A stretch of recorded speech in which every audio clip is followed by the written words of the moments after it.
Hello there, Adweek Techs. So quick video on the Adweek ACS system. First question, I suppose, what on earth does ACS stand for? So ACS is Additional Content System, sometimes known as Alternative Content System, otherwise known as Absolute Content System, but yeah, Additional Content System. It's designed for all of the interval graphics, intro videos, which are unique per session, holding slides, which you can change per session, etc., just to make your life a little bit easier, so you can deal with PowerPoints and let this deal with all the pre-known stuff. What does it comprise of? Essentially, it's all run off a little Intel NUC. That then feeds a small touch screen via just a USB graphics card, and then feeds two other monitors, a main kind of output and a rotated podium output. That then feeds off just two a mini display port to HDMI and a mini HDMI to HDMI converter or adapter. So the main two. So yeah, the touchscreen's running off a USB, but the main two actual outputs are running off proper graphics heads. And then yeah, the control interface is essentially just a web page control. There's a Q software underneath that it interfaces with. And in the web front end essentially has main queues at the top. Then some tabs for the days and overrides and stuff, and then the sessions themselves. The very bottom is just additional session information, and then mainly for me, which stage it is and stuff we're actually controlling. So if I end up remoting, I kind of don't accidentally remote to the wrong stage, which would be embarrassing. So, run of show, basically, as people are coming in from the very beginning of the day to the end, we're in interval state. The interval state just has a kind of normally a generic logo on the podium, and then we'll be rolling around Wi-Fi information, agendas, key sponsor information on the main screen output. Once the stage manager is happy that everyone's in and they're ready to start the session, it's then just a case of, as long as session 1 is selected, on the assumption that that's what we're at, just hitting intro. That then starts any pre-programmed intro videos, which will roll through. You get a kind of countdown, which is close within about a second. There's some slight rounding goes on, so sometimes it's out by up to a second.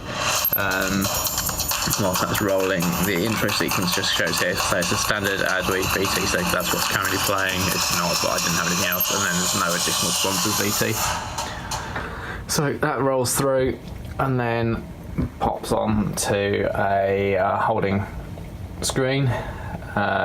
You'll spot as well that rather than being an intro, it automatically forwards to main now.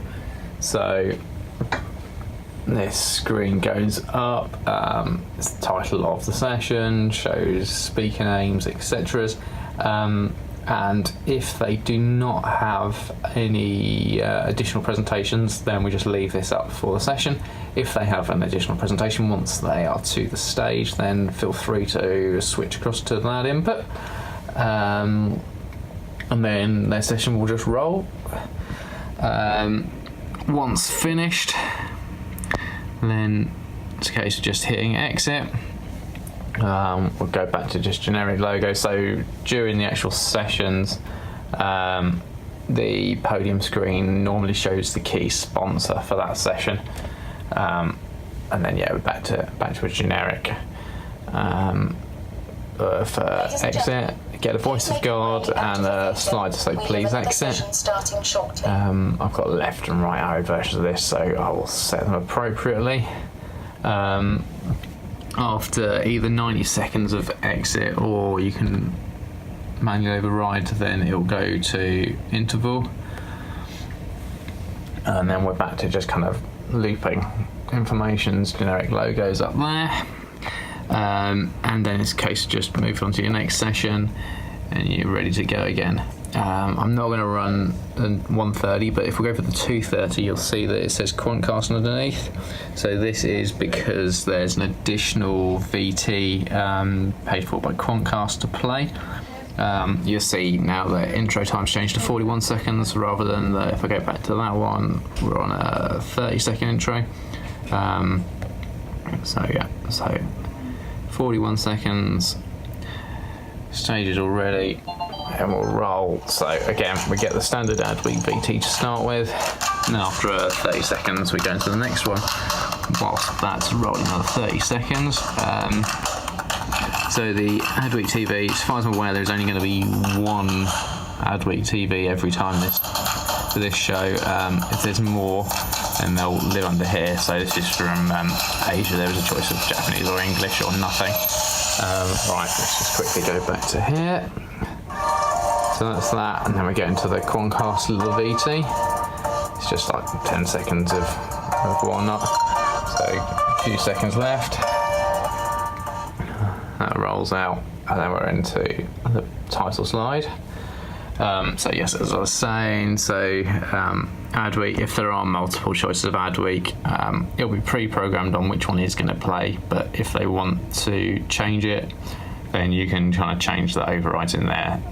Chances are that tab will be gone, but the sponsors VT will be populated instead. So I think we've got stuff from Quantcast, from Google, from Think TV, and a couple of others.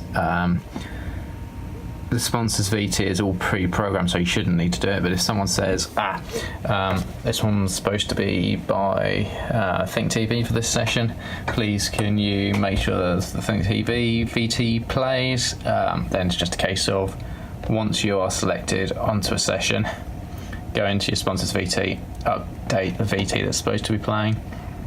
Done. Equally, Voice of Gods. So on exit, there's a Voice of God each time. If you do not want the Voice of God, you can just override it. In there, you now see down here, no exit Voice of God. Standard exit Voice of God.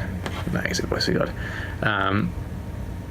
When you reselect a session, it will override back to its defaults in here. Other useful things, if you start a session and someone says this is all the wrong information on here, the debrand button just clears everything off to generic Adweek logos. As I said, I've just got random files from previous Adweeks in here at the moment just because I'm awaiting the final APAC files. The admin tab, you don't need to worry about, that's really for my admin. And that is about it. Down the bottom corner here, radio on off, that is just some background music. You can kind of turn on and off.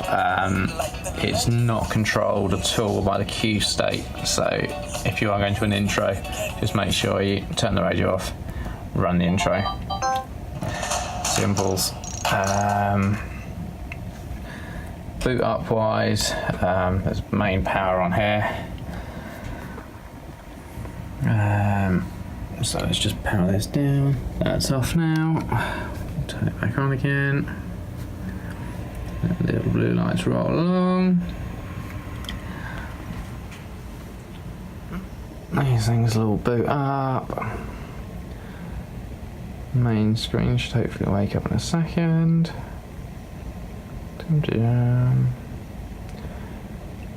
And then they should just all roll through. So I'm just awaiting.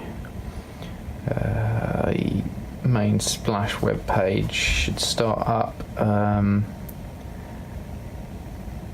which just kind of polls to see when the server all kicks into life. So you can see the main control servers running now, and then all live. We are ready to go. And that really is that. Yeah, Nothing else to say. Any questions, give us a shout. I'm Ben at advertisingweek.com. I will be running around just setting these up on Monday. Essentially, I just need a mini jack for audio, 2 HDMIs, one to your main screen switcher, one to the podium screen, and that is that. Hope you're well. Bye.